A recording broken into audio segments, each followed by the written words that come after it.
nawe hanga agashya. Muri iki kiganiro gishya nawe hanga agashya tubahaye ikaze. Muri kumwe na Rusine Alexis wakibateguriye, nkaba ndi umwanditsi, umugishwanama ndetse n'umuhanzi. Nkaba ndi umugishwanama mu bijyanye no gutanga amahugurwa, gusuzuma imishinga, kuyandika, kuyikorera inyigo, ndetse tukongeraho inyongeragaciro y'uko twongeramo guhanga agashya muri ibi bikorwa byose. Turabatumiye muri iki kiganiro cyanyu, turabaramukije kandi tubifurije guhora muhanga agashya mu byo mukora byose. Karibu mu kiganiro. Nawe hanga agashya. Ubushobozi bwo guhanga agashya burakenewe byihutirwa. Igihe cy'ibibazo nicyo kibereye cyo gushyira imbaraga mu guhanga agashya. C'est en temps de crise qu'il faut investir dans l'innovation.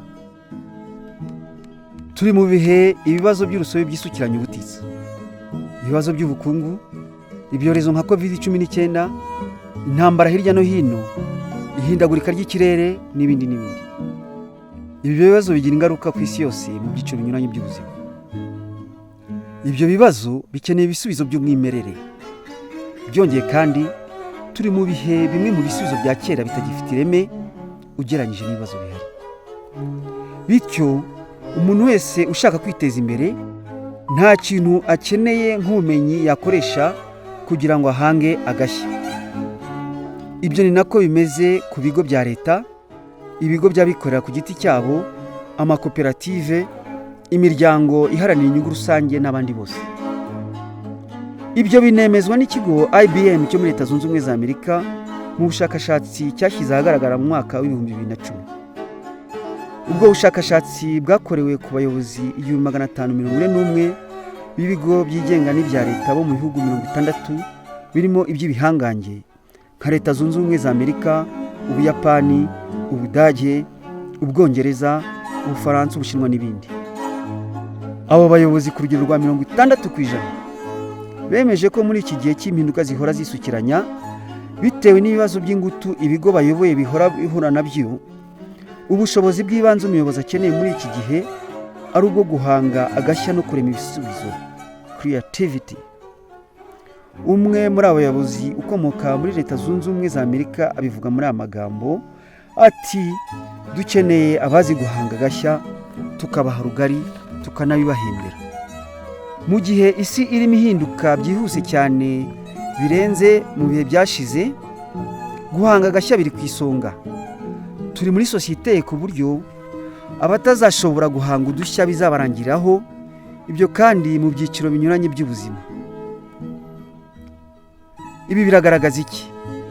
Biragaragaza ko uko iminsi yigira imbere hari impamvu zinyuranye zituma guhanga agashya bizarushaho kuba ngombwa. Icyo tugamije muri iki kiganiro ni uguha abazagikurikira inyigisho z'ibanze ku guhanga agashya no kubibakundisha. Intumbero yacu ikaba gutanga umusanzu uhamye mu kubaka ubumenyi, imikorere n'ubufatanye bigamije guteza imbere guhanga udushya mu Rwanda by'umwihariko no muri Afurika muri rusange. Nicyo twahereyeho tunashinga ikigo Centers of Creativity and Innovation, CCI. Mu ruhando rw'ipiganwa nawe hanga agashya. Muri ibi bihe by'ipiganwa rikarishye, ubukungu bushingiye ku bumenyi, by'umwihariko ubumenyi bwo guhanga agashya. Guhanga agashya ukagashyira ku isoko ni urufunguzo rw'ubukire n'iterambere. Nk'uko tubigarukaho mu gitabo Ibanga ry'Ubukire, ushaka amafaranga n'ubukire burambye agira icyo ashyira ku isoko nka serivisi cyangwa umusaruro agurisha. Muri ibi bihe by'ipiganwa rirushaho gukaza umurego, gutera imbere k'umuntu cyangwa kw'ikigo bishingira ku gushyira ku isoko udushya tuzana imari. Umuhanga mu by'ubukungu ukomoka muri Autriche witwa Joseph Schumpeter agaragaza ko udushya ari ryo pfundo na moteri y'iterambere ry'ubukungu. Hari n'abandi bashakashatsi benshi bagaragaje ko ipiganwa mpuzamahanga rigenda rirushaho gushingira ku dushya aho gushingira ku biciro nk'uko byahoze. Bityo kugira ngo ikigo kigire ibyo kigeraho ku buryo burambye mu iterambere bisaba guhora gishyira udushya ku isoko. Mu nyungu z'icyo kigo cyangwa z'umuntu ku giti cye, guhanga agashya bifasha gutuma umukiriya anyurwa kurushaho, bikongera ingano y'ibicuruzwa, bikongera urwunguko, bikanoza n'imikorere ku buryo buhoraho. Iyo tuvuze isoko ni mu buryo bwagutse. Hari isoko ry'ibiribwa, isoko ry'ibihangano, isoko ry'umurimo, isoko ry'imari n'imigabane, ndetse ni no mu byiciro binyuranye bya sosiyete n'ubuzima: ubukungu, ubuhinzi, ubworozi, ubuzima, imibereho myiza, politiki, imbonezamubano, ubugeni, uburezi n'ibindi. Aho umuntu yaba akorera hose, icyo yaba akora cyose, muri iki gihe akeneye kumenya guhanga agashya no kurema ibisubizo nk'inyongeragaciro ku bumenyi bw'umwuga w'ibanze yize. Hanga agashya, wihangire umurimo. Ikibazo cy'ubushomeri kiremereye Afurika, kiremereye u Rwanda. Buri wese akeneye ubuhanga, ubumenyi n'ubushobozi bwo guhanga agashya kugira ngo yihangire umurimo ku buryo burambye. Burya biragoye kwihangira umurimo utazi guhanga agashya, nta naho wabyigishijwe. Aha turabwira cyane urubyiruko, kuko bigoranye kwinjira mu ruhando rw'ipiganwa riri hanze aha umuntu aje yigana gusa iby'abandi, copy paste entrepreneurship. Kuzana umwihariko n'iyongeragaciro added value byawe nibyo biguha amahirwe mu rugendo rwo kwihangira umurimo. Abantu bakeneye kurenga bimwe byo kubona kanaka hari igikorwa yashyizeho kikamwinjiriza, maze abamukikije bose bagashwara, bagatangiza nk'ibyo nawe yatangije. Ugasanga rimwe bashwariye mu bihumyo, ubundi mu mata na fanta bikonje, ubundi muri alimentation. Icyo ni ikimenyetso kigaragaza ko abantu babuze ubushobozi bwo guhanga udushya. Ibyo bidindiza iterambere ry'ubukungu, haba ku gihugu cyangwa se ku muntu ku giti cye. Biba bitewe n'uko abantu baba babyiganira muri bizinesi imwe, kandi hari izindi nyinshi zishoboka zaremwa zikarema ubukire. Ubushobozi bwo guhanga agashya nibwo butuma imirimo mishya yiyongera, n'isanzweho ikavugururwa, ari nako ijyanishwa n'impinduka zirimo ziba. Ubwo bushobozi butuma abantu bakanguka, bakabona amahirwe abakikije, ndetse bakayabyaza umusaruro aho abandi ntacyo bibonera namba.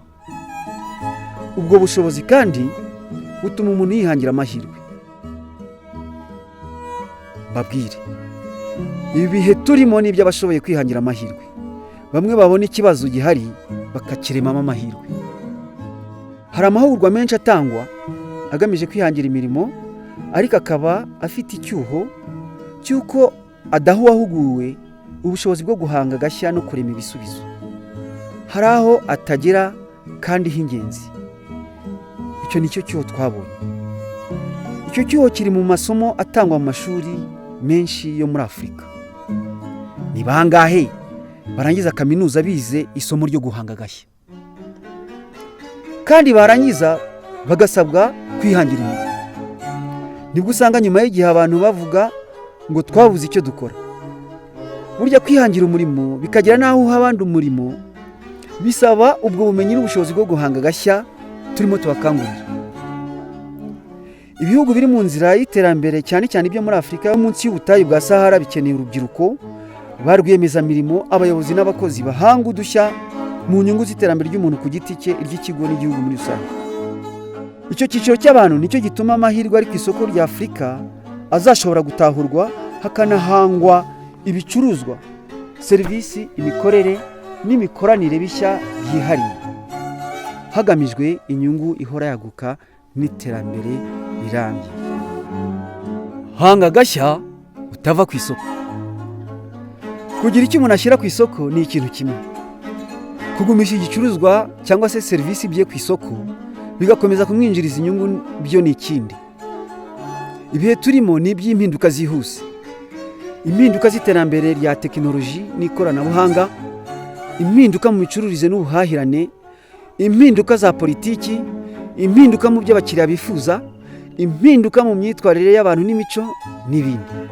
Byose birimo birahinduka ku muvuduko wihuse, kandi burya ubuzima ni impinduka. Ni ngombwa rero kureba kure, umuntu akamenya icyerekezo cy'impinduka hakiri kare, maze agahanga udushya n'ibisubizo bijyanye n'impinduka zirimo ziba. ubwo buhanga burakenewe. Uretse n'ibyo kandi ibihe by'ubu birarangwa n'ipiganwa rikarishye, haba ku isoko haba ku murimo nk'uko twabikomojeho. Urangaye gato ava ku isoko. Mu bihe by'ikusanyabukungu turimo, ubucuruzi mpuzamahanga bwatumye ibihugu bifungura imipaka ku buryo ipiganwa ritagihuriweho gusa na bene igihugu, ahubwo ipiganwa ryabaye mpuzamahanga. Hanga agashya ushyire ku isoko, hanga agashya ntuve ku isoko. Mu bihe biri imbere iryo piganwa rizarushaho gukaza umurego ku buryo utazamenya koga amagazi azava mu kibuga, azava ku isoko azava ku murimo. Hanga agashya utava ku isoko, hanga agashya utava ku murimo. Guhanga udushya bishoboza kwagura isoko ryawe no guhora wongerera agaciro imikorere yawe, serivisi ndetse n'ibicuruzwa byawe. Ubwo buhanga buri wese arabukeneye, keretse wa wundi wumva yarageze yagera, ariko nguwo ntazi ibyo arimo, kuko ibihe birahinduka kandi ukaba ugomba guhuza ibyo ukora n'isoko ibyo rikeneye. Hanga agashya, rema ibisubizo. Ubushobozi bwo guhanga agashya bufasha kandi guhora umuntu arenga inzitizi mu bibazo binyuranye bya buri munsi, bityo akarekera aho kuba rwemera kaje mbona bucya. Uzasanga hari imbaga y'abantu benshi yicaye itegereje ibisubizo bivuye ikantarange. Baba barahuye n'inzitizi bagahagama, bakeneye ubushobozi bwo kwiremera ibisubizo. Kandi koko burya ibyo abandi bakuzaniye hari igihe biba bitaberanye nawe, cyangwa se aribo bifitiye inyungu kurusha uko bigufitiye inyungu.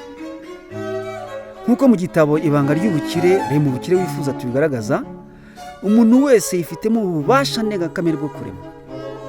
Ubwo bubasha nibwo bwatumye mwene muntu yohereza ibyogajuru ku kwezi. Ubwo bubasha burasinziriye kuri benshi bitewe n'impamvu nyinshi. Ntibazi ko babufite, ntibabutyaza, cyangwa se yewe ntibanabukoresha. Byongeye, igikorwa cyose waba ugiye gutangira, mu ntangiriro zacyo haba hadafututse neza. Bisaba kurema ibisubizo uko ugenda utera intambwe kugira ngo ibyo watangiye ubishyize ku ntego. Niyo umuntu yaba amaze gushinga kandi urugendo rurakomeza, ukanabamo n'inzitizi nyinshi zisaba guhora urenga intambwe ugezeho no kwivugurura bitewe n'impinduka z'aho ukorera. Hanga agashya uvugurura ibiriho. Umunyamerika wayoboye IBM, Thomas Watson, yaravuze ati iyo ikigo gitakaje ishyaka ryo guhanga inzira nshya ahubwo kikadamarara ku byo cyagezeho, iterambere ryacyo rirahagarara. Guhanga agashya rero bidusaba guhora dukoresha bwa bushobozi bwo kurema butandukanya umuntu n'inka cyangwa ihene. Ni ugukora muri ya nganzo ngari ituye umuntu, akagira icyo nawe arema akakizana kuri iyi si bigaragara. Bitera umuntu ishema ry'uko nawe hari uruhare yagize mu gutuma isi irushaho kuba nziza, igatera intambwe ijya mbere. Guhanga agashya nibyo bituma habaho ibicuruzwa, serivisi, imikorere, ibihangano, byose bikaba bishya by'umwimerere. Mu bihugu byateye imbere babitangira uburenganzira bw'umuhanzi, copyright, patent, brevet n'ibindi, kandi igihangano cye kikaba umutungo w'ubwenge ugira uruhare mu kumuteza imbere.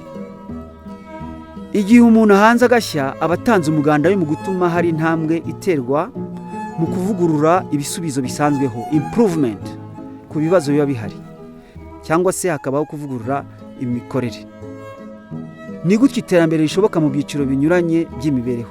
Ni gutyo iterambere ryashobotse. Siyanse, tekinoloji, ubuhinzi n'ubworozi, ubukungu, politiki, uburezi, umubano, ubuvuzi, siporo, ubuvanganzo, ubugeni n'ubukorikori n'ibindi, ibyo byose aho iterambere ryabyo rigeze ni ukuguhanga agashya byaturutse. Nawe rero ukeneye kuba mu ruhando rw'abahanga udushya, ukavugurura icyiciro, ugashyiraho umuganda wawe nawe. Imikorere ya bizinesi runaka igomba guhora ivugurura ibyo ikora, hagamijwe ko igendana n'impinduka ziba zabaye mu cyiciro ikoreramo. Ibigo bikeneye umuvumba uhoraho w'ibitekerezo bishyashya byongerera agaciro ibyo bikora kandi bituma bikomeza gushyira udushya ku isoko. Uko isoko ryiyuburura ari nako n'ibyo abakiriya bakenera bigenda bihindagurika, bituma biba ngombwa ko bihora byivugurura. Ubukungu bwo mu kinyejana cya 21 buteye ku buryo ibigo bizashobora ipiganwa ari bizashyiraho uburyo buhamye bwo guhanga no gushyira udushya ku isoko. Mu gusoza iki kiganiro gishyashya cyacu nawe hanga gashya, tunejejwe no kubamenyesha ko ikigo Centers of Creativity and Innovation CCI gitanga amahugurwa y'umwimerere kandi adasanzweho mu Rwanda ku byerekeye guhanga gashya innovation. Ayo mahugurwa ari mu Kinyarwanda, ashoboza abayahawe guhanga udushya bityo bikabongera umusaruro, gukora imishinga ifitemo umwimerere n'udushya, gukemura ibibazo, kwihangira imirimo no guhora bavugurura ibyo bakora ndetse n'imikorere yabo. Arakenewe cyane muri iki gihe. Yagenewe guhabwa abayobozi, abakozi b'ibigo ndetse n'abagenerwabikorwa babyo. Uramutse usanze uyakeneye cyangwa hari abayakeneye mu kigo muyoboye, twiteguye gufatanya namwe kuyabagezaho kandi tubijeje imikoranire myiza n'umusaruro ufatika. Mwaduhamagara kuri nimero zacu 0788404790. Turabashimiye ababanye natwe muri iki kiganiro nawe hanga gashya naho utaha. Ariko mbere ko dutandukana ntibibagirwe gukanda like, subscribe, share. Duhanga gashya nawe hanga gashya nakagaruka.